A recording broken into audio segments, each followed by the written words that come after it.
This is the Steppin Razor, the art of war. And next Thursday, we're there with you, the program full up. Yes, we want to give thanks. We see young there beside way. And we see Neil over the other side there, not so far from me. And Shamara supposed to be somewhere about outside, maybe she downtown, I don't know. This is the Steppin Razor. This is something, you know, say, as usual, every time we live up on a Thursday, we hear some things where we can't come back and talk about it. And then we not say it's still because we still have to go work with it. But believe you me, some things go on where I want them things that really are going on in Jamaica. Still, you understand? I mean, after all the struggle we have got through and after all of the heroes who stand up and fight for justice. After all of that, you still have people in our educational system and try to thwart up the thing and try to curve the thing a different way by penetrating the youth them. And we know say it's more some people in the educational system, some technocrat from the Ministry of Education design certain things and put it in the school. We still don't know it's who do it. We still tell you what we are talking about, but everyone's supposed to know what we are talking about still. And for those of you who don't know, we're going to tell you. But me want to know is who design these things for the school then. Because I remember years ago, them bring out a school book for most grade 5 student or something like that, where they might show you the different indigenous religion where rise up in Jamaica. And them started to talk about Rastafari. And guess what them do now? Them put a picture with a laxman a grab a woman bag. And underneath it, Rastafari. You know them, it's like, I say, okay. The people them supposed to see this now, study about Rasta and have the image. Because a picture is worth 10,000 words. I can't tell me here. That means that, no care what you say, the picture where you have in the book represent the thought pattern of the youth long after in their mind. I have to call the Minister of Education at that time. I think it was a woman at the time. Was part of the ministry. She said she don't know nothing about it. She don't know about it. And I said, well, it is there. I can bring the book, come show you.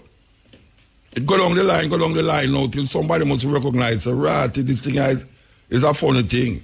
Them start to say, no, why it come from out of Florida, the book. I said, but how can a book like that penetrate the Jamaican youth them? First of all, there's so much Rasta in Jamaica where I can't tell you about Rasta. We're educated enough can articulate Rastafari in a very scholarly way. Because we have all Rasta go university now, so it's not like say the whole of we are idiot. You understand? And you know go put something in our book about Rastafari, and then you go put a so-called Rasta man, a grab a woman bag. Let's suppose you talk about Roman Catholicism. You don't have a man over a little picnic. You know what I mean? Suppose that it happen now. You know the Alabalu, you know so they wouldn't do it. First of all, they wouldn't even do it. If you have a school book and you have Roman Catholicism, and you start to talk about the tenets of Roman Catholicism, and then on the other page now, you have a pass now over a little boy, backwards. You know, it couldn't work. Anyway, them eventually take it out of the book still. But just the idea and the thought of somebody putting a book like that without thinking and considering the consequence of them action, it's mind-boggling. So now we'll come back now, years after now, and we'll come see something. I mean, it's unbelievable. So I don't know if we can find out is who responsible for that curriculum there. You know, I don't know if Shamara can help me out with it. You know, if we find out, we get to the top of it. Because we don't want to get to no bottom or nothing. We all get to the top of it, we find out exactly who responsible for put something like that in the curriculum at school. And it reached to the most where we say tapanaris, the most tapanaris school in Jamaica is Hillel. Me go up there already. Me go up there go talk to the youth them already. The most, I mean, you talk about If you go for that school, you wouldn't believe it's Jamaica there. May I tell you? When you look at the student them, you wouldn't believe it's a Jamaican school. See, because you see some people that you never know say them people live in Jamaica and them way there. But it's all the things structure now, and we are say enough is enough, Rasta. How much time we have to go really talk? How much time we have to go walk? How much time we have to go do all sorts of things for really get the fullness? So we can't keep doing the same thing. It's a joke business. Click it. Link from Knox Community College Agri Expo on the Coupler campus at Knox Community College in Manchester. We are about to join Ted Roy Garden. Who's Ted Roy Garden? No, Ted Roy Garden. All right. We are about to join Ted Roy Garden on location. Yes, sir. Yes. Yeah, man, you there? Yeah, man, you hear me? Yeah, man, I hear you. All right, Muta, when you ready? Yeah, man, we're ready, man. All right, so we're live here at the Knox Community College. And Muta, this is our final link.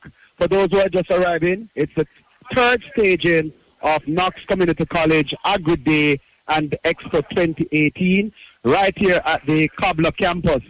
And since we last linked, there are a number of schools here, and they have been participating in various activities: the school display, agri-technology project, solid waste recycling, public speaking, essay, poster competition. And if you can hear in the background, they are currently celebrating and receiving their awards and token. One of those schools who have dominated the competition is Beulah All-Age School. And they have an excellent display on coconut, Muta, coconut oil, and other coconut things. To tell us some more, we have the teacher from Beulah All Age. Good afternoon and welcome to the Ears of RFM. Good afternoon and welcome, thank you. All right, tell us about your display. You have coconut oil, coconut cake, coconut drops, coconut soap, a lot of different products. Tell us about the level of work you put in and the research to come up with these products. All right.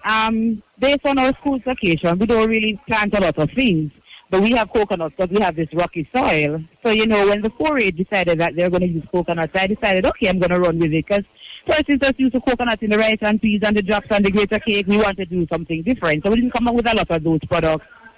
So we went through the researches and we did our recipes and we tried our products and they worked. And so for us, we have a variety of cocktails. So when you're home from work and you want to get high, just kick back with a coconut rum punch, so you can do the mojitos and all of those lovely cocktails. We have medicinal properties as well, because we have like the coconut oil with the garlic for your chest rub and stuff that all those elderly persons know and they work. So, yeah, and we have done a lot of work. So we are here as winners. Yay!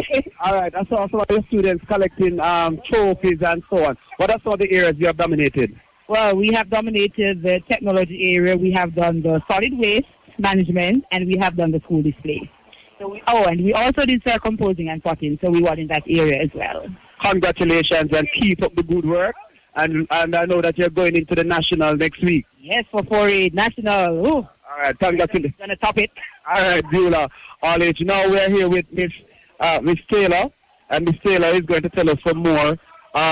We have a number of agencies here, such as RADA. We have the Forestry Department, and we still have a wonderful agri-technology display put on by the Knox Community College, and persons are coming over and looking at the advanced technology in agriculture. Now, Knox Community College have embarked on a project, and they're doing some research on medicinal herbs, and so we're actually walking over now to that display, Muta, to find out about the herbs and the spices and all the medicinal purpose and benefits. So we're here with Miss. I am Nurse Graham. Nurse Graham. And along with me is Kimone Ferguson and Virgil Baker. Right. All right. Tell us about the different herbs that you have here on display and how our listeners can utilize them. Okay, so on this side here we have the love bush, and it is used for back pain. If you have hair loss, you can boil it and wash your hair. Also, we have the basil. Many persons use it in their kitchen, but we have it as a method to cure diarrhea, urinary tract inflammation. That is the next issue that it is used to treat. We have busy. You didn't know, say, if your pet get poison, you can give your pet some busy? I didn't know that. I know that we normally use the busy if we are poisoned, but right. So the busy, it's good for menstrual cramps, ladies, headache. If you have any issues with your blood, purify your blood, nausea, vomiting. Also, we have the cilantro. You know cilantro? yes. We have the cilantro. It is used to treat high levels of blood pressure. It's a good source of vitamin C, vitamin A, and it helps to maintain a healthy gut. All right, I realize you have duppy soursop, but they call it noni. Yes. Tell us some more about the honey plant and the benefits that our listeners can get from that. Well, while growing up, my mom would always say, you're too fat, or basically saying that I'm overweight, so I should drain the noni and drink it. So from my perspective, I've always heard that the noni is good for weight. Like you can drink it to cut the fat in your belly with lime or so, or lemon. Yeah. Right. Wow. All right. What are the herbs that you have been experimenting on that you'd like to share with our listeners today? The fever grass. The fever grass is a popular one that is good for cold, fever, and the sensimina. So, the sensimina. Yes, and garlic and ginger. Those are popular. All right. Mrs. Taylor, tell us what is next, because I know a lot of other institutions have done research on herbs and so forth, and then that's it. What's the next step? Packaging and labeling and marketing. Tell us what's the next step for Knox Community College. Knox Community College is forging forward. And our hope is that we will extend our herb garden and go into packaging. We actually have started. We are looking at the Rosa Maria candle, which we took to competition. And we have some sauces, ginger, and the fever grass that we are experimenting. So we are in that experimenting stage and displaying stage. All right, and of course, finally, I want you to talk to us about your associate degree program that you have been pushing. Tell us some more about that. The associate degree in agriculture technology is a wonderful degree for someone who wants to become competent, or if you want to move along, you can articulate, take your credits into CASE or any other agricultural institution. But the key is that you will be self-sufficient when you have completed that degree. All right, there you have it from us, Muta. That's it from the Knox Community College Agri Day and Expo 2018 under the theme Production and Purpose, Engaging Our Youth. All right, and we still have a few produce remaining for those late shoppers, so come on down and still support the farmers market. All right, so from Knox, I am Tedroy Gordon. Back to you at Master Control, Muta. Yes, sir. I know you mentioned the coconut oil and call my name like my name right on the coconut oil bottle. I should know say, yeah, man, I like the natural. So you don't like natural things? Yeah. A lot of herbs and spices there. No, may I ask if you don't like natural things? All kind of roots that tell you I need to utilize them things. All right, over back to control. Irie. Yeah, what? Give thanks. Yes, that was a live link from Knox Community College Agri Expo on the grounds of the Kabla campus at Knox Community College in Manchester. Yes, IRFM now brings you a live link from the Bureau of Standards Jamaica National Workshop, the future of healthcare. We now join Evan Hewitt at the Hilton Rose Hall Resort and Spa in Montego Bay. Yes, sir. Yes, sir. Good afternoon to you. Good afternoon to our listeners. Welcome to the Hilton Rose Hall Resort and Spa right here in beautiful Montego Bay, where we're at the Bureau of Standards Jamaica National Workshop under the headline, The Future of Healthcare, Natural Products, Medicinal Cannabis in Support of Good Health. And it's been quite a long day, but a very productive and informative day we've had so far, looking at the topics which would have been covered up to this point 75% through the day. We first looked at the greetings and remarks. Those came from the Bureau of Standards, of course, the Pan-American Standards Commission. We also had greetings from the CARICOM Regional Organization of Standards and Quality, the CROSQ. Then we had the standard-led industry that had deliberations from the ISO standardization work for shaping the future of healthcare, and also the ASTM International Supporting Innovation in Health and Medicine. We had a break. Then we went into the cannabis marketplace, the need for standards and regulations, and we had those deliberations completed up to lunchtime. After lunch now, we are into looking at Jamaica's work to regulate ganja, weed, and herb, as we name it. We just had a very long but very, very, very important and productive presentation by Ms. Annette Henry, the Director of the Licensing and Applications Cannabis Licensing Authority. We are being joined now at this point in time by Dr. Cliff Riley, the Executive Director of the Scientific Research Council. As we say, good afternoon to you, sir. How are you? Good afternoon, Evan. It's a pleasure joining you today. Yes, just basically tell us what role does the Scientific Research Council play in deliberations of this nature? Well, the Scientific Research Council plays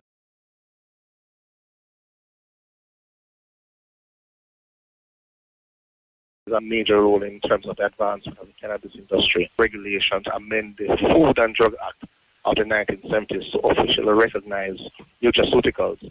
And nutraceuticals in its entirety will capture quite a number of the cannabis-related products which will be coming out of Jamaica. As Dr. DeLay indicated, there are 4 different categories which recognize it as nutraceuticals, foods, as well as controlled drugs for therapeutic management and just management of diseases. Where the scientific research comes in now is that there is a strong emphasis on an evidence-based industry for cannabis in Jamaica, in that we can't have an industry where persons promote products, produce products based on their experience with the product. It must be from an evidence-based process where there's some extensive rigor in how the tests are carried out, and that these tests are somewhat reproducible across countries or across different institutions. Because at the end of the day, our Scientific Research Council, our Bureau of Standards, our Ministry of Health, we have overall responsibility for safeguarding the safety and the public health of our citizens as well as our visitors. So we have to ensure that such an approach, so systemic approaches and technologies as well as modern approaches are utilized to ensure that the industry itself or the products are actually doing what the manufacturers or resellers claim that they're doing. And this is not just limited to the products manufactured in Jamaica, but also products manufactured in other countries entered overseas, because they have to be registered. One of the things in terms of registration of any cannabis-related product or any nutraceutical product is you have to prove to the Ministry of Health that it is safe and that it is stable. And that when you utilize this product, when you consume it, when you apply it to your skin or you apply it to any part of your body, it does not result in what we call deleterious effect. That's doing more harm than good. And we have to ensure that any individual who say that a product should stay safe for consumption up to 1 year is in fact so. So we have to prove that it's in fact safe. And in essence, you have to protect the public per se. We have to protect the public. Now, this workshop brings together a reference body of like minds throughout the Americas and the Caribbean. 34 countries here, 80 delegates or more. How ready would you say Jamaica is to have a standardized scheme in place for medicinal use of cannabis? Well, the reality of the situation, Evan, is that Jamaica is one of the most advanced countries in terms of the suite of participants in this particular meeting today. And we're leading the race in terms of the entire Caribbean, and we're championing the cause to see what are some of the hiccups that we can address. But at the same time, we have to rely on others who have experiences. There are some countries from South America who have more experience in the cannabis industry than we may do in Jamaica, or they may be exposed to it, as a number of the representatives here not only live throughout the Caribbean or Latin America, but they live in our countries and play major roles in their regulatory frameworks. As it relates to Jamaica, we are still learning. We have we were pretty much put on a very, very steep slope. We had to learn quickly. We had to respond and adjust quickly.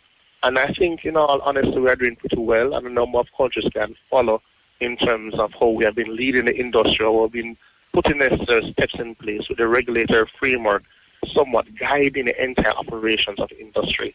And the standards-related component is absolutely critical, because for any market, local and international, reproducibility and consistency in quality is important. And at the same time, we have to set it globally as to what we will accept. Is it you think that we're moving too slow in the licensing process? We have had, 432 license applications received. And when you look at it, we've granted 23 and issued 11. Is it because of the meticulous due diligence process that we've had to go through why it has been so slow?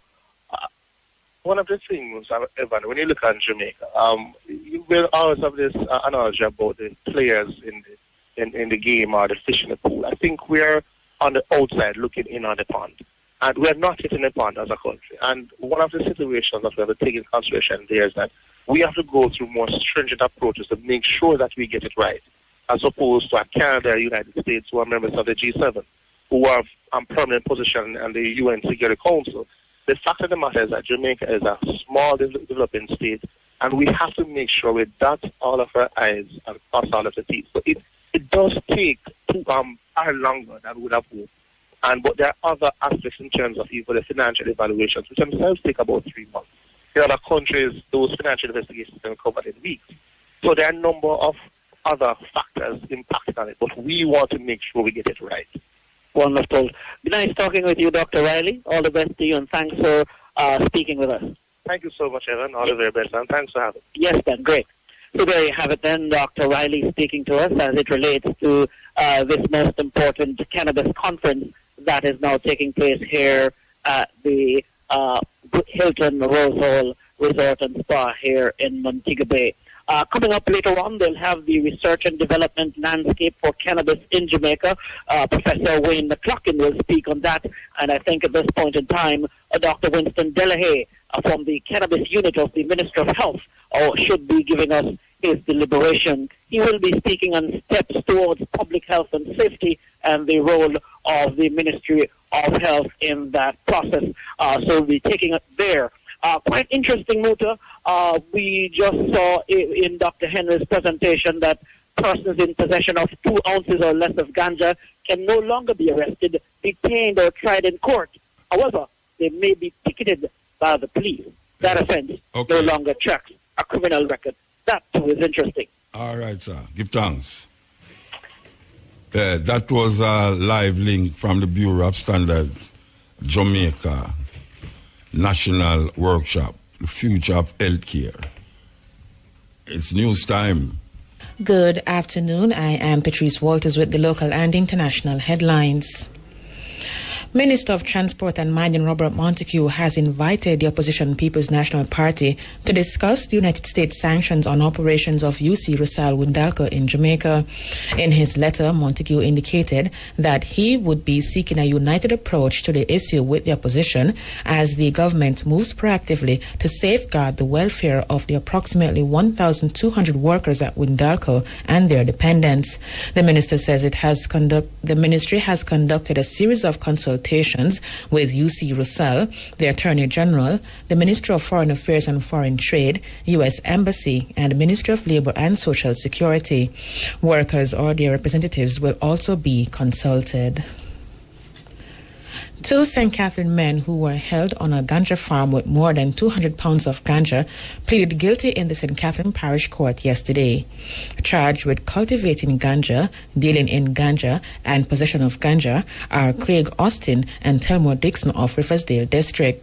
On April 4, police went to the farm when ganja weighing 207 pounds was discovered. Both men were held, and following investigations, they were charged with breaches of the Dangerous Drugs Act. In news overseas, Miguel Diaz-Canel has been sworn in as Cuba's new president, replacing Raul Castro, who took over from his ailing brother Fidel in 2006. It is the first time since the revolution in 1959 that a Castro is not at the helm of the government. Mr. Diaz-Canel has been serving as vice president for the past 5 years. Even though he was born after the revolution, he is a staunch ally of Raul Castro and is not expected to make any radical changes. During his inaugural address, he said there is drive for the restoration of capitalism. Finally, temperatures have soared to over 29 degrees Celsius in parts of London, making it the warmest April day for nearly 70 years. The unusually warm weather across the UK is the result of low pressure over the Atlantic and high pressure over Western Europe, drawing in warm air. Today's high point of 29.1 degrees Celsius was recorded at St. James Park in central London during the afternoon, making it the hottest UK day in April since 1949. The average maximum temperature for the UK in April is 11.9 degrees. Were the local and international headlines. Major news is next at 5:45. Is the stepping razor. You know, so we didn't really want. We didn't play this tune here, but all right. Make go to this. Go back to this tune here. We are standing by for our interview, so make go back to the tune here. Standing by for Professor Dana Hope, Professor of Culture, Gender and Social Society Institute of Caribbean Studies at the Reggae Studies Unit, Faculty of Humanities and Education, University of the West Indies. You know, there is a new thing that is going to happen, if it don't start happening, that the Dancehall Archive. And who better to talk about this Dancehall Archive than my namesake? I don't know. I still have to go figure it out. Dana Hope. Good afternoon. Hi, Muta, my cousin, brother. I don't know. We are related because we have the same surname, but we don't have to tell everybody that. Give up to your listeners. How you doing? I mean, look like you too, you see. I mean, look like you too, you know, even though. Yes, you know, so we need to, but we can't make the listeners know what we do, but we have to figure that out. For a long time now, we're trying to figure it out now, but we are related. That may I say. We are family. That's a fact. That's a fact. Yes. All right, look here. The Dancehall Archive, how long ago this has been in your mind, or whosoever mind it was in? Because the first I hear about it. The Dancehall Archive and Research Initiative, Musa. And this is something I've been doing work on dancehall for more than 2 decades, long time, because you know that. And as a part of the work I've been doing, I have been looking at how we have been sort of solidifying and kind of putting in place some central hub where we can do specific things with dancehall. So it has been in my mind for some time, and now I have given birth to it, along, of course, with a team of people who have been working with me and who are a part of the DHA team. So there's a physical place that this is going to be housed now? Well, my work is coming out of the University of the West Indies, the Mona campus, and I am based in the Institute of Caribbean Studies, so wherever I am based, it is where it is based. But we have plans in the future to move ahead and to have a physical location, for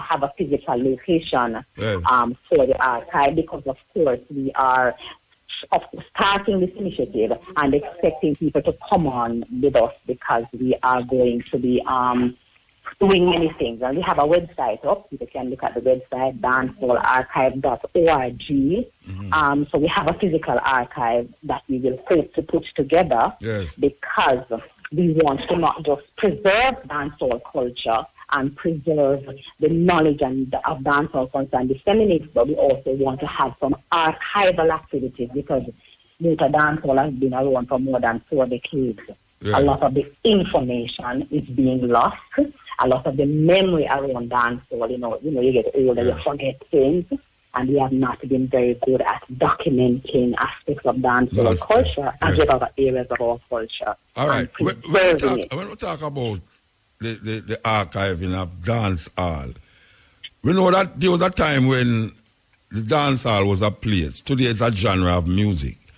When we talk about a dancehall archive, is it relating to the coming into the dancehall genre, or is it fusing the dancehall place with the dancehall culture as it is now today as a genre?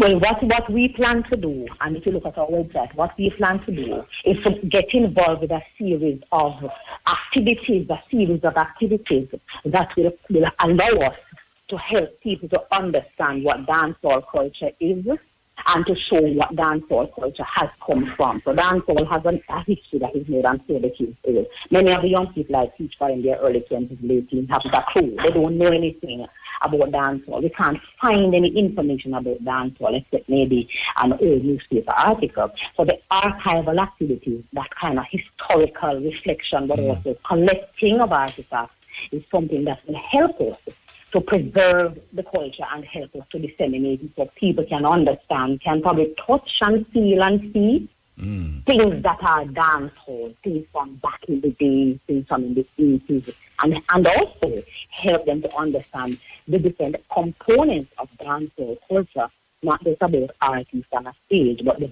various multiple-faceted dancers, the costumes, the fashion, the kind of hype, the kind of activities, the places that were important in dancehall, some of the the kind of events that are staged away that were part of dancehall, things that are come forward and have new figures and new representation. They have a whole history behind it.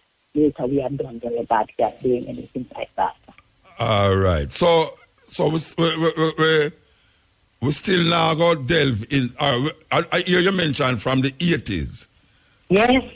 All right. So the question was that there is a sense of space before the 80s that was called the dance hall, but it was all of reggae music. Place the people go dance and jump up. Yes, it was that. It was that. But that is a different discussion. We have that's why I asked you. All your people used to go dance is different from dancehall culture. Yeah, that's why I asked you. A physical place where people go jump up and dance. The genre and the culture takes that name. Yeah, that's what I was asking you. But that is a different something. That is people go one hall go dance. That's a different something. Dancehall people tend to go. No, dancehall people alone them go dance. No, I'm not disputing it. I'm just saying if it's just a genre of music you're talking about. We're talking about the genre of music, and we're talking about that the give way music to a and the culture. music as a genre, but it's also a big cultural kind of thing. Have a lot of things to it. Yes, man, that's what we're talking about, Mota. Yeah, but I'm trying to get it clear to the people because you some people who say when you say dancehall, you have some group of people who say dancehall was a place. And you have the next group who say dancehall is a genre of music. So we're trying to make it clear that if you're not talking about the dancehall space as it was before the 80s, you're talking about the genre of music that give right to a culture. That is what we're talking about. And therefore, all the different things inside of that genre and the culture that is found from the 80s coming forward. It's a long time. Yeah, it's that me I talk about. All right, so the space now is supposed to do what? Supposed to invite people there to research. Anybody want to know anything about what was the music in the 80s, how the music changed, the artists them? It's from the 80s now. You can come there now and delve into materials. They already coming here in a motor. Let me explain this to you and the listeners. People, my work for the last 15 or so years, people have been coming to Jamaica from Europe mainly, and from North America, and from Japan and elsewhere, not just to come and stand up in a dancehall party and wind up and walk naked as people like to talk, but to write theses, to do a lot of research, a lot of masters and PhD theses have been written, and they have been coming here. They come and talk to me, and other people are working in the academic and the research part. So they have been coming in a very informal way. We have to work with them. Some of them come and I am supervising their theses, and then they go back to Europe and they are becoming experts on dancehall culture. So there's a big movement already, more than 10 years old, about 15 or 20 years. People outside of Jamaica have been doing research and dancehall, and there are books that I know are coming out. Some of them I'm working with people. So that has already been happening. What this dancehall archive and research initiative will do is to have a more formalized structure so that people will work with us. And also with Jamaica, we have to encourage people who are here to start to bring some work. Economy of dancehall. Nobody has done a study on all the dancehall economy works out. All these people make money. What are the networks? They don't have anything.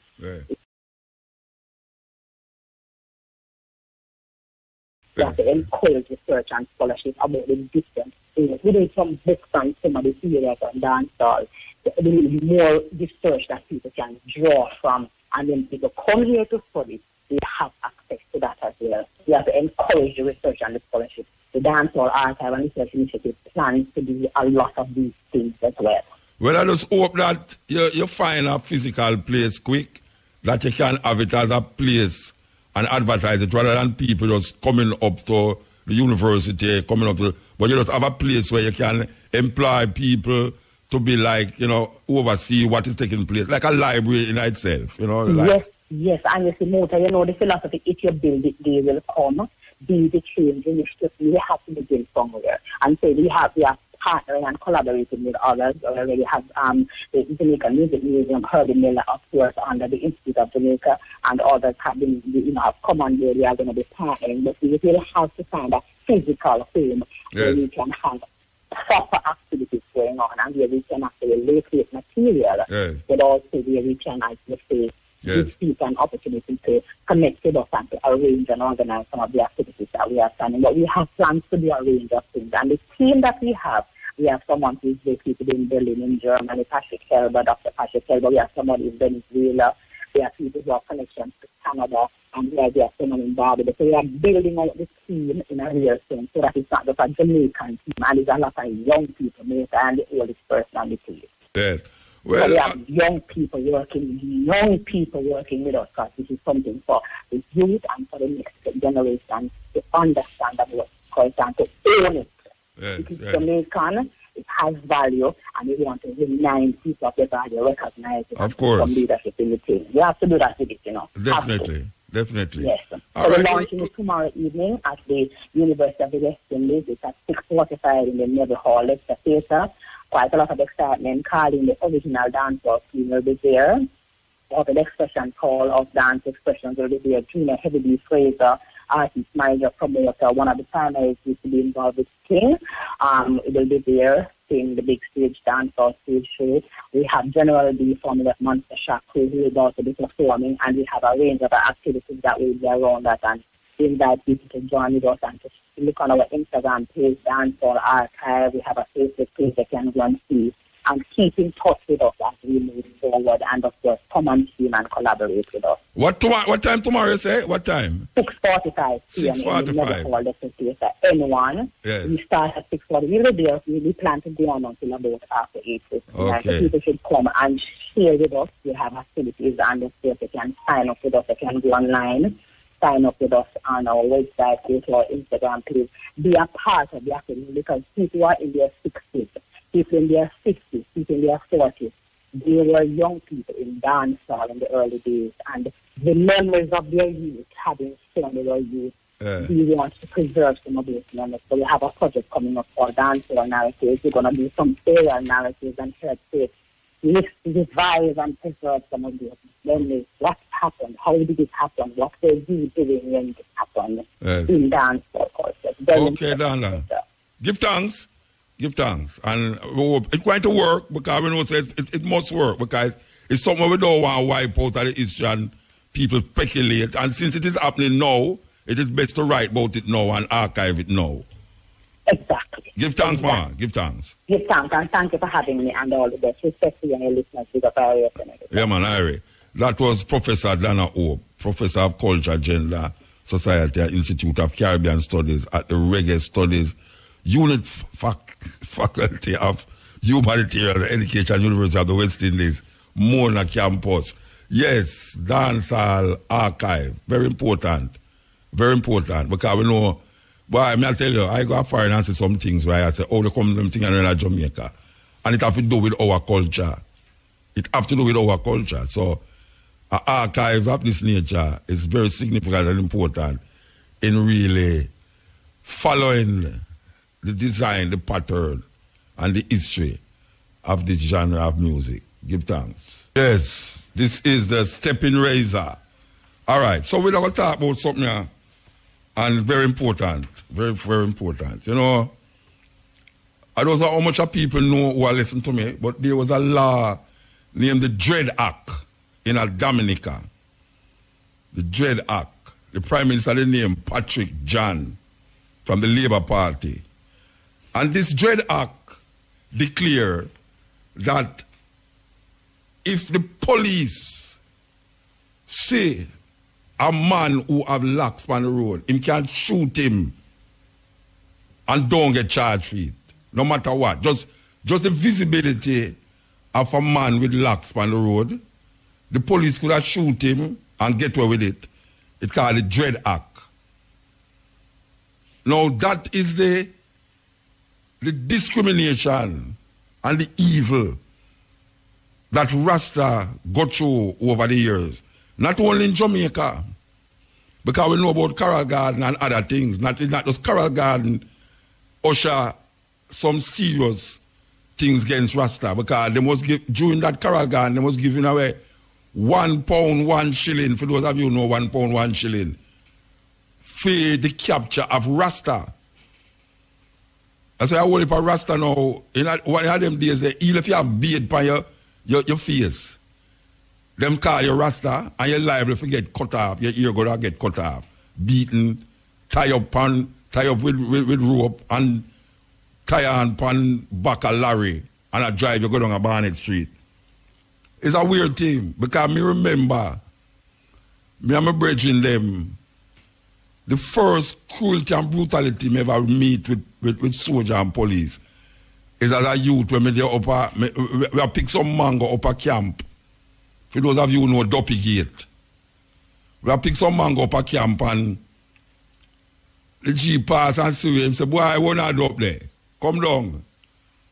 And if you know up a camp that Duppy Gate way down at the bottom of Diner Road so, and we up at the top near the missile. And the man them put me and my brethren in front of the Jeep. And we have to run in front of the Jeep, go down a Duppy Gate. If you don't call that torture what it is, because all you have to think upon is your heel back. And if the wheel are going to touch your heel back, or if you go get bounced down, and them now ease up neither. Them now slow down at one pace, them a drive the car, the Jeep, and you have to just run till you reach there. Because of mango. Me have brethren where people me I talk about, not police, hold my brethren and take buckle and cut off him locks. That is the kind of persecution a Rasta go through. And it spread all over the Caribbean. And as we said, the Dominica one was a terrible one, where I think I was about 20 Rasta get shot. That time Rasta never so popular in the Caribbean. For those who was Rasta because of reggae music, put them there in the 70s. Them hear Bob Marley and all them things, they make them go turn Rasta and them things. But the whole Rastafari liberty and culture wasn't so pronounced outside of Jamaica. But just to look at the Rasta man, that's why they call it dreadlocks, because it looked too terrible. Jamaican people, Caribbean people couldn't realize but a man here really looks, it's when to him here, a cow dung him put in him here. Now people want to talk about us that twist up. No, the reason why I say that is that say persecution can't last forever. And we have struggled over the years to say that because of our persistence in pushing forward and moving forward, a lot of people now recognize a whole heap of things and it's saying. Now people come and recognize it's set for go.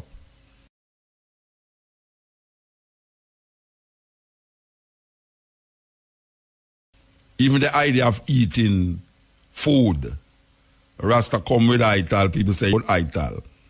Rasta say higher, people say, where you get them? When you say you not eat salt and you not eat sugar, people cuss you and go on like say, yeah, you so drop down and dead. Now we see a whole heap of people are drop down and dead because they might eat too much sugar and eat too much salt. No.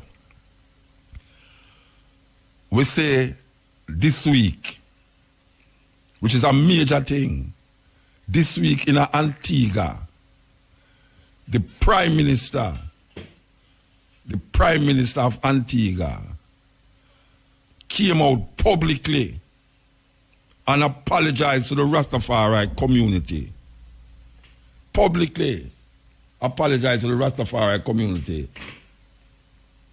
Because over the years, the atrocity and the degrading of the Rastafari community because of these herbs now is seen as something vital and important both for medicine and for the economical development of black people in the Caribbean and so. So we want to play the Prime Minister of Antigua and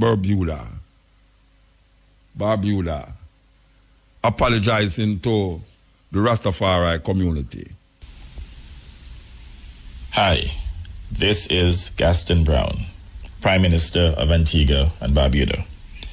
The prohibition of cannabis less than 100 years ago was prompted not by altruistic motives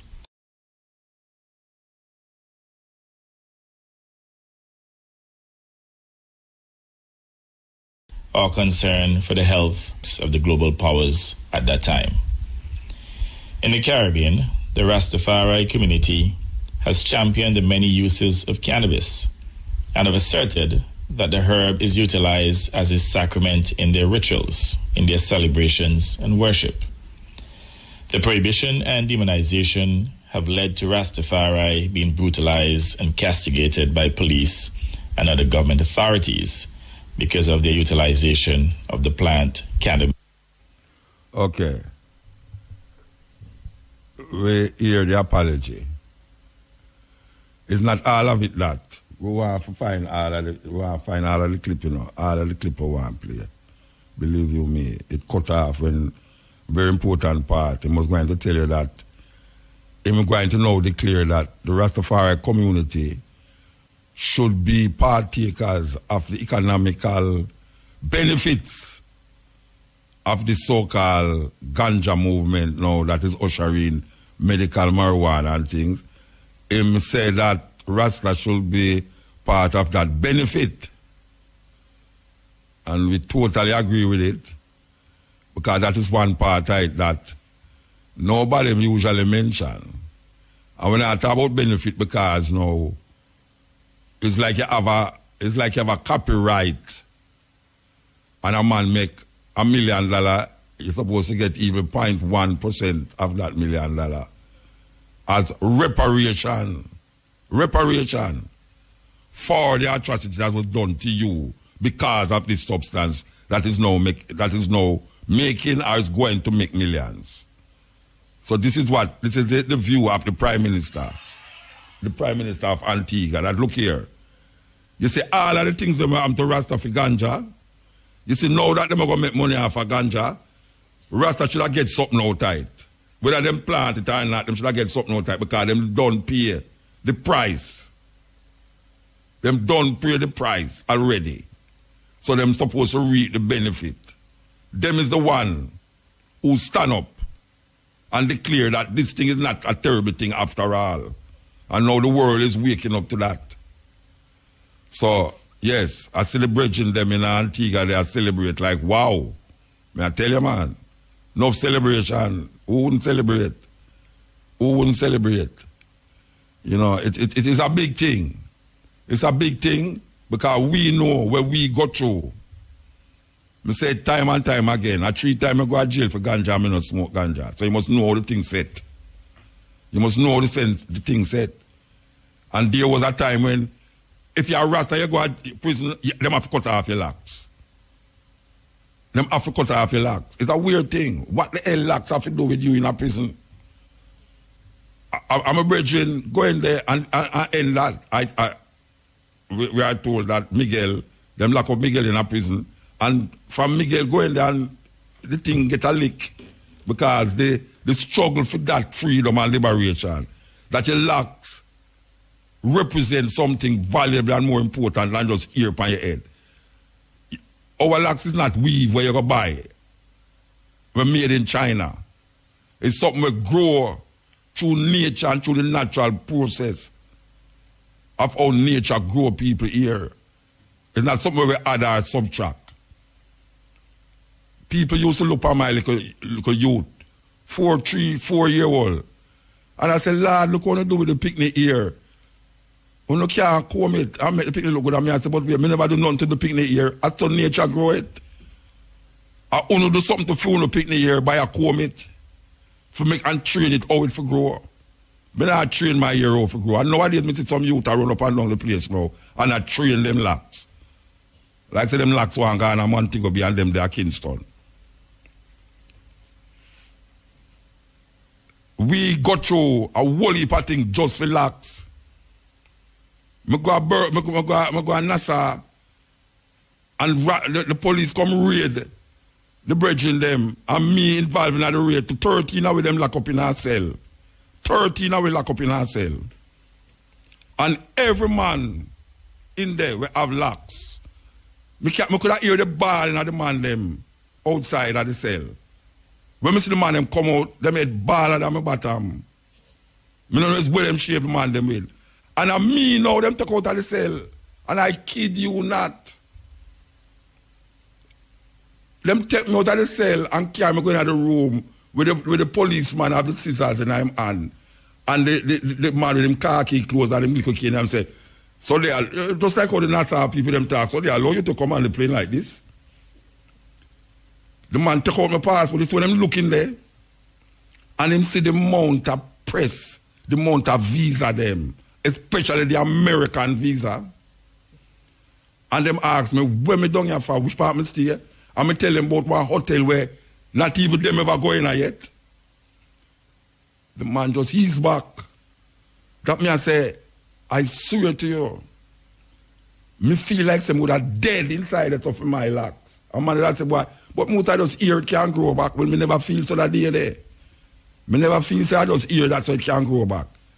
The only thing supposed to take off my ear off of my head is disease. It's only disease supposed to take off my ear off of my head. But me not think a man should have hold me down and cut off my locks. He might go kill me.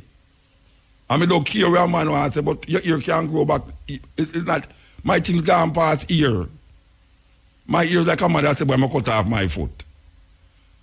And I know my foot now will grow back. No matter how much prayers and how much miracle workers when I see them Indian man on TV and pass and talk about heal this and heal that, it can't make your foot grow back. When you see my ear come like my foot, even though I know say it can't grow back, me with dead feet. I tell a man that up front, me with dead for my locks. Because so much things, because of growing it, me come to understand about myself and about life around me. That it really would be some serious thing. I tell you, man. I'm married I forgot. I tell you. You see, I'll Peter Touch, how them hold on Peter Touch and beat it until him almost dead. Almost dead. Well, I saw it go. Anyway, we give thanks for no such reach a stage now where, yes, a policeman will defend a Rasta man now. Yes, policeman will defend a Rasta man on the road.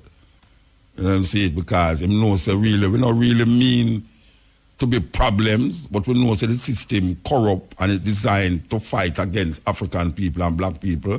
And we have to stand up and defend our rights and justice. Simple. So now we see Rasta can walk with him ganja and smoke him spliff as him want, or drive in him car and smoke. Policeman stop me on the highway, before the highway, the other highway them called Patterson Highway. And when him stop me car, him there, and I smell up Mr. Boy Muta. Why your car smell of the thing, man? I say, what a wicked. Me look at you as a brethren, you're wicked, you know, Rasta. Me don't smoke earth. Me don't allow nobody to come in my car and smoke the earth. You smell ganja in my car. You say, so you never had a ganja in your car? I said, no, brethren, I never had a ganja in my car. I know the people like you about the place, that's why I don't drive with it. Him laugh. So you can't see all the thing going on. I tell you, man. Because I know the only thing Rasta used to go to jail for, a bad word and ganja. That's the only thing. Because me all design bad word. Me have some design of bad word, you know. I tell you. I go to jail for bad word, I realize bad word because, you know, Right in a sentence, you know. Right in a sentence, we say Blombart. And him psychologically, him thinking, he might hear the bad word, you know. And I know that me say Blombart. And when me got the court, me left back from Kingston and come down here, you know. And when me go to the court and the man say, the judge say, all right, so tell me what did you say? I said, well, sir, I said, Blombart. Him said, then that's what he carry here for? I said, yes, officer, yes, sir, that's what he carry. I said, so leave the court, man. It's okay. Go, you can go. So, me have design a bad one. Me have some design a bad one. You are here when they put on tour and lick some design a bad one. Anyway. Well, while I tell you that the hour between 3 and 4 is brought to you by Digicel. Visit digiceltopup.com or the My Digicel app to buy a bundle today. Family abroad can send you a Digicel bundle with data and talk. Click it. Yes, Step-in Razor. The hour between 3 and 4 is brought to you by Digicel. Visit digiceltopup.com or the My Digicel app to buy a bundle today. Family abroad can send you a Digicel bundle with data and talk. Digicel. Okay. We want to connect to our next lady here, but we not connect to her now. But we want to stand by. We can't leave out the road business. We have to talk about road. Yeah, it's part of the program, this road. This road part is brought to you by Young. Young God, all right. Look here now. We like how them try to fix the road and widen the road. We see Constant Spring Road become a hazard, you know, because them widen the road and thing. And we hope say when them don't widen the road, it will ease the traffic jam up when they right up there. So especially when I go home my evening time. Why yell up DJ Wayne. DJ Wayne carry me home. When me left here, carry me home till me reach my yard. Him play my kind of music them. After me reach home, me lock him off. Because him knows me reach home and him start to deal with the arms house thing and with our work with the arms house. And DJ, you know what me I talk about. All right, look here now. We say Ocherius. We want to tell me, I say, Mia, you're going good. We see the ease up, the traffic ease up. The congestion, what would it say? On the main street there, main road there. We see it kind of ease up and we hope it continue. We hope it's not just now it's going to work, but it's going to continue that way there. I still ask, the party already didn't measure off. Link more down to Sandcastle there, so. What the hell, after a year, it pull along the mesh now. Them pull along the mesh. Me not see what them do to the road, what take so long for do. Believe you me not see what them do to the road, what take so long for do. I mean, me see them move the mesh. But me I look and say, all right, so what is it that is taking so long for them to do? I mean, the time versus the type of work with them do, me still can't figure it out. I don't know if the money get short. But now we see the road open up, we give thanks for that. We give thanks that the congestion not so tight again from the clock go down there, so. We drive through there and it gets smooth. So we want to yell up the mayor. What's his name again? Bell Davis. We want to yell up Bell Davis. Look like him really try a thing and try a work. I hope sentence stay the same because me I tell you, in that town there, me I tell you, it congestion is like, it just stop. It just stop, man. Believe you me, sentence be here. Now, talk about a place where me them more near to Barbican. Barbican, me like where them a do. It'll take long for do. But me I try to figure out something about is who I make the road there. For those of you who know Barbican set up here so now. You know, them have your way when them have fix one part, they make you drive on the other part, and then when them done the part, they make you drive back on the part there. Me I try to figure out if it's not a shuffle business because by the time them don't fix the part and they make you drive over there, so. By the time you don't drive over there, so over here, so look like it dig up again, you know, you have to drive back over there, so. And them have to fix back over there, so when them used to make you drive over there, so. And me I said, no, this thing come like a catch it should be business. Yeah, because the other day, them have we a drive, them have 2 lane a car a drive from Shields from Sheila and Shields there. Them have a lane a car drive on one side. And the car them will go east, west, a drive on the other side. The other day when we come up Los Usos and let's know, we see all the car them a drive over one side and over the side a dig up. When we look on the road over the side where them just fixing it, dig up again. I don't know if what make the thing a dig up, but here we know. Here me know this now.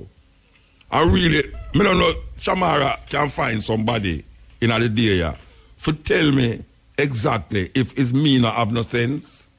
I may not understand what them I do, but me really don't like understand what them I do. You see the manual them, the round thing where them put in the hole, it's supposed to higher than the road. It's not supposed to be the same level as the road. That's when a car drive on it. You don't feel it. No. I know what people are listening to me in a Barbican. People at Cherry Garden and Graham Heights and all them people, and people who go at Jacks Hill. I cannot understand why is it that the manhole cover them is above the surface of the road. Can you imagine you ride on a bike and I come through this? So? No, serious. Because somebody had do something wrong. Because the road, asphalt over now, you know, smooth like, I not tell you smooth like again. Right? The road smooth, you know. But you say every spot where you say, where them lay the pipe and they put a manhole, the cover of the manhole higher than the road. And then them have, you know, like where them have on a highway where them have this concrete center part with separate who are going left, who are going right, north, go north. See? Them have a separate. How the hell them put that in a road where it's not like a north-south highway? It's a normal road. It's not a highway them are making, you know. They must have widen the road and make more lane there. But them have, I wonder if them are going to move it. That's why I want to find out if them are going to move it. Because all the people them are going to cross the road, go over to Isla. When you're over that side of the road, or you're going to go over to Isla. Because you know, you're supposed to plant. You're supposed to have a little island that's so flat with all planting. The aesthetics. I don't know if them people have no aesthetics. No, I make something like that, you know. I make a little dirt area with concrete still around it, but flat. Where people can, if you're across, you can stand up there so and wait for the next yard, you can't go over there so. Because I don't know how the people them are going to cross the road. Because you cross the road now and stand up on the edge and then you have to look and jump over. What if Shamara walk over there? How she going to jump over? She can't jump over. She can't lift up her foot. What? Your foot long? That don't mean you can't lift it up. It's a craziness. Me like the idea, you know. Me see what them do. I don't understand what them do. Me see what them do, but me don't understand it. So me don't know if somebody can call me and tell me exactly if me really, Muta, you don't have no, you're very naive to our road bill. So shut your mouth. That's all. Me want somebody tell me that. Muta, shut your mouth. You don't understand what the man them do. Shut your mouth. Well, I tell you the truth. When my eyes see, right at this moment is where me I look on and me drive on the road. Me say the manhole them, the cover them higher than the road them. Me see them put a big concrete space between where we call now Shield and Shield, go right up to near the gas station, near to the turn where you have to turn and go down back a King's House. So them have this big piece in the middle of the road, and them lick out the hey, I want to things them I do. I say, but wait, the thing get crazy and mix up. It get crazy and mix up. Some would have really like if somebody could have called me and tell me, say, Muta, let me explain something to you. And a poetry I read, you know. This a road fixing. Leave road fixing to road fixer side of the road. I'll cross over the other side of the road. Are they going to move that barrier in the middle, where divide the lane them, which is concrete, you know, some big concrete, you know, the slab them, where them just put them, fit them there. Are they going to move them when the road finish? I hope so. Because it don't make no sense, those concrete slab in the center of the road where it's not a highway. It's a normal road. We're going to branch off to different places. Jacks Hill, Barbican, King's House. You understand? All of these places, it's branch off. So you don't need... The man them can plant some nice plant at the middle of the road with tree that grow up in night from now. That's by the time the road ready. Because it look like it's not ready for now. The road them make the thing. You know what I'm saying? Every day them dig up the road. And them dig up over here, so. And when them done dig it up, you feel say, all right, them lay the pipe them. When them done lay the pipe them smooth up the road. So they make everybody, whether you go up or down, the up and down traffic now they're on one side. And then them dig up the other side, lay a pipe road. So they make everybody, whether you go up or down, the up and down traffic now they're on one side. And then them dig up the other side, lay a pipe, and then make you drive over the other side now. It look like the other side where them put you for drive now, one asphalt again. It's one of them thing there. We don't know it's one of them thing there, sir. But I look come and say that show me something wrong. Something wrong. It's like a trial and error thing I go up on the road.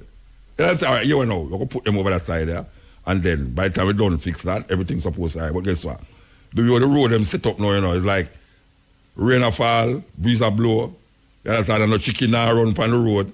A pair of old big car and this and that run upon the road. Therefore, the road going to dig up. Because we see them lick down the church wall there, you know. And they have to fix up by the people, them church wall. You understand? But so wait for the next rain come to say if the church are going to move next. So, I don't know. It's just an observation because I drive through this all the while. More than 3 times a week, I drive through this. And I observe the thing and I say, something wrong. Something wrong. I understand about lane pipe and all this, but you can't tell me it's so long, this road I make, and it can't done yet. And it's not a highway. It can't done. And you see the flaw them, but you try to figure out, say, well, maybe me not really understand about road, you know, so maybe I no flaw. Because when me I see as flaw, maybe them see it as perfection. But me know, say, common sense I tell me, say, that a flaw. If you make a road and the road smooth, and you make pipe, and then you make manhole cover, there's no way the manhole cover is supposed to be higher than the manhole, higher than the road, unless you go put another layer, which my common sense I think now, because I want to give them the benefit of the doubt, my common sense say maybe why the manhole cover higher than the road is because they're going to put another layer a tar, asphalt on it. So me just say, all right, I'm going to put another layer. And somebody that? Right? And somebody that. And the road me want to talk about, you know, and the road me want to talk about, somebody call me and tell me about the road. All right, we can do this. IRFM now bring you a live link from the Bureau of Standards Jamaica National Workshop, the future of healthcare. We now join Evan Hewitt at the Hilton Rosa Resort and Spa in Montego Bay. Yes, okay. Thank you very much. Good afternoon to you. Good afternoon to our listeners. Welcome back to the beautiful Hilton Rose Hall Resort and Spa right here in beautiful Montego Bay. Well, a long and productive day. It would have to be said on the part of the Bureau of Standards Jamaica, the BSJ. They hosted their national workshop here under the theme, The Future of Healthcare, Natural Products, Medicinal Cannabis in Support of Good Health. And what a day it has been for all on and sundry. Mr. James Roll, the chairman of the Standard Council, the Bureau of Standard, he joins me now. We say good evening to the gentleman. How are you, sir? Good evening. I would say from my standpoint, if I had to be wearing your hat, I would say it has been a job well done. I am pleased, but you, seeing it through different eyes, might have other ideas. How has the day gone? It has gone very well, in fact. As you know, this is one day in a 5-day program that we have, and we had attended an organization called COPAN, which is the Pan American Standards Commission. And we started on Sunday, and we have highlighted one day, which is today, for the discussion of the